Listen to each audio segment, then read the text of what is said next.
Hello, and welcome to Amazing Mind, the HMI web TV talk show that introduces you to all sorts of interesting people and topics related to subconscious behavior. My name is Lisa Machenberg, hypnotherapist, HMI instructor, and host. Today we have an amazing guest who's going to talk to us about what every hypnotherapist needs to know about working with cancer patients.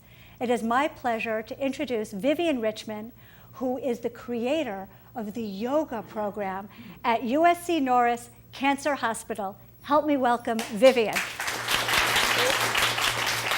Thank you. It's a pleasure to be here. I'm so glad you came. Thank you. So tell me, what would you like all of us to know about working with cancer patients, especially someone who just got a diagnosis of cancer? I want them to realize that when you hear the word cancer, you have cancer, you go into a high state of fear and anxiety. This is a reaction to it. And if you think of the word disease, dis-ease, unease, Yes.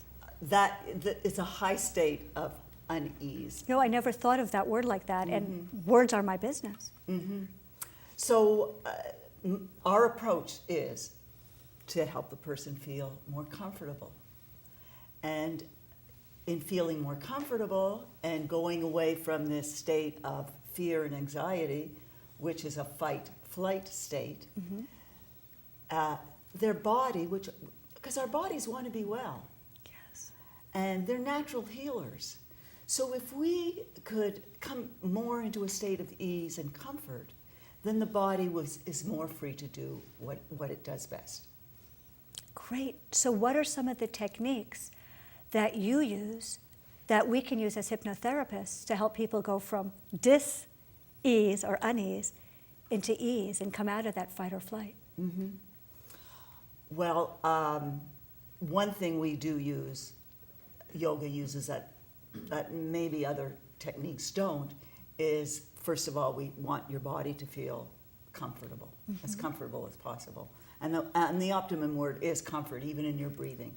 So when we are upset, and you watch your breath, it's either rapid or you stop breathing, or it's raspy. You could even hear your breathing when you're upset. Right, and actually that's what we're doing. We all breathe.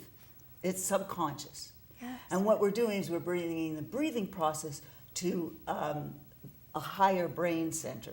So it becomes a conscious process.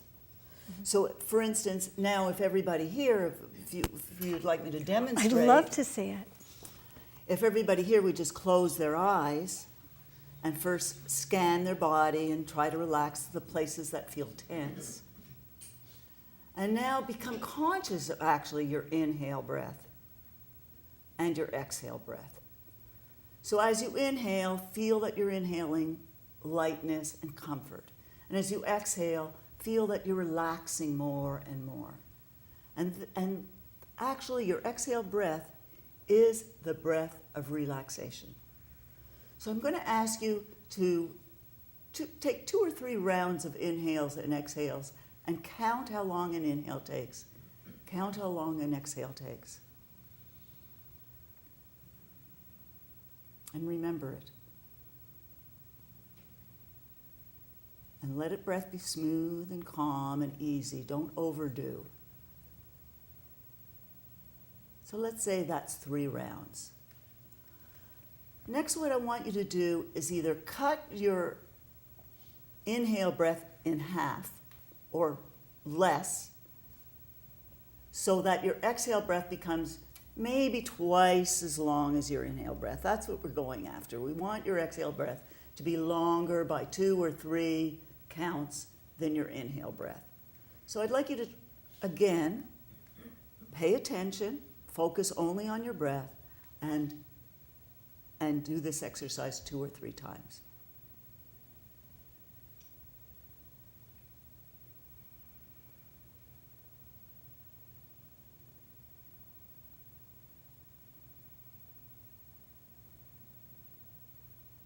So let's say we've done it 2 or 3 times. I want you again to keep your eyes closed and once again examine your body. Examine your thoughts, your state of being, your emotions. and see if there's a difference. Thank you. That was amazing. And what my personal experience was, is I could count that my inhale was 6. And when I really concentrated, I could make my exhale 12. Oh. And I even now feel a difference. I'm always a little frenetic before I start my show. And even now I feel calmer. I don't know if I appear calmer to you. Yes, you do. Yes, terrific. you do.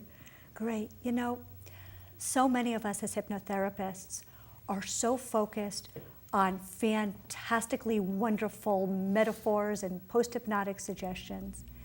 And one of the ones that I use in my practice is when I'm dealing with a cancer patient, about putting a beautiful white light all around the cancer and having the white light shrink it. And that's very specific and directive. And you've heard some over at the USC Norris Cancer Hospital, some meditations for cancer. You told me a very interesting one about a box. Can you share that with us? I've heard people who are leading a group of patients in meditation to take their cancer and close their eyes, relax, take their cancer, put it in a box, walk down to the edge of a river, put the box on a raft, give it a little push, and watch it float down the river away from them. And that's beautiful, but I know that you have a philosophy that's a little bit different than using these kinds of metaphors in your meditations. Tell us your philosophy, Vivian. Well, first of all, if you remember that I'm looking, or we all are looking for giving this person a sense of comfort, you want to give them positive thoughts. You want them to feel good. Once you say the word cancer, you're going to have an anxiety response. Of course. So your heart rate's going to go up. Your adrenaline's going to increase. Your glucose levels going to increase. We want the opposite of that. That's fight or flight. We want the opposite of that. We want to go into the parasympathetic system, where we lower our heart rate, lower our cortisol production, and lower our glucose level. So that's why I like to keep it on the positive level. And there's many ways, and there's many meditations to have this person feel better. And remember, when they feel better, their immune system will be more effective. They'll have less stress, and their body can do what it wants to do, be well. So it could be a simple thing like reaching for the sun on an inhale, because remember, I like to keep the breath the center focus. And so gathering the rays of the sun and brightness and bringing that into your heart. And on the exhale, letting you spread the light throughout your body. Mm-hmm. Or even inhaling the life force, and on the exhale, spreading that life force down to your toes, through your body, all the way up to the top of your head. So there's many kinds of meditations you could have that would reinforce the relaxation response. So let me ask you a crazy question. If you're dealing with someone with lung cancer and the breath is the actual cause of the stress, tell me what you do now. Well, I have actually done privates with 2 ladies who had lung cancer, and one, it's interesting because both of them went to the same place. So at first I worked with breath, and there's a cooling breath which helps them ease the sense of breathing.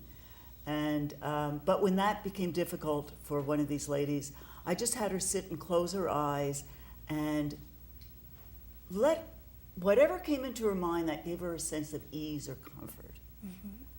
So she took me out to her garden, and she had red begonias, and she said, I just love these begonias. I've always loved these begonias, and they're very special, and they make me feel good. And so we clipped a begonia, and we put it in a dish, and I just had her sit there and study it and see the colors and the transformation of color and the shape and the way the petals reach towards the center. Mm. And this other lady, it was an orchid. Yes.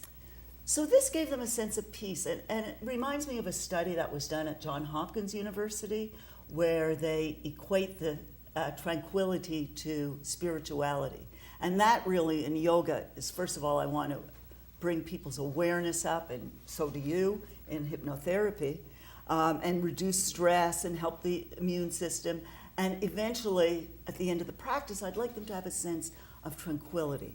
And so I'm going to read it, since my memory is not terrific. This is the way the Johns Hopkins study defined tranquility: the ability to stand outside of the immediate sense of time, space, and condition, and view life from a larger, more detached perspective. Wow, that's beautiful.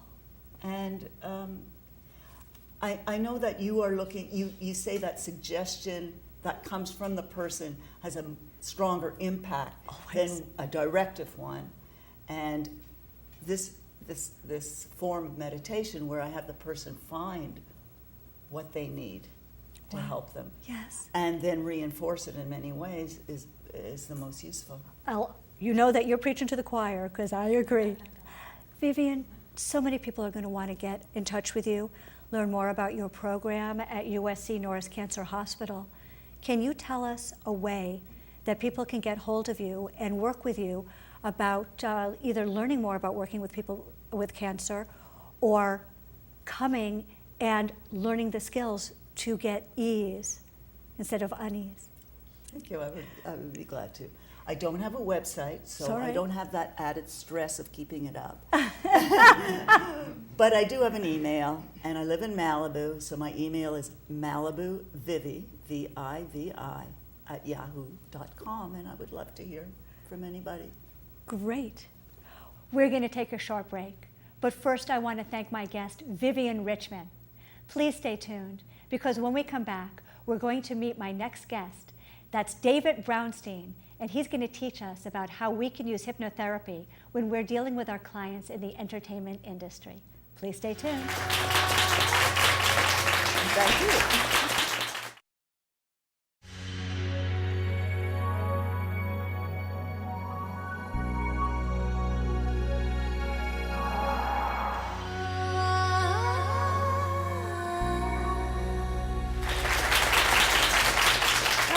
And welcome to Amazing Mind, the HMI web TV talk show that introduces you to all sorts of interesting people and topics related to subconscious behavior.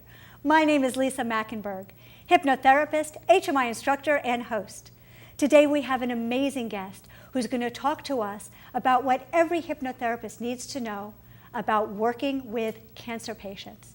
It is my pleasure to introduce Vivian Richmond, who is the creator of the yoga program at USC Norris Cancer Hospital. Help me welcome Vivian. Thank you. It's a pleasure to be here. I'm so glad you came. Thank you. So tell me, what would you like all of us to know about working with cancer patients, especially someone who just got a diagnosis of cancer? I want them to realize that when you hear the word cancer, you have cancer, you go into a high state of fear and anxiety. This is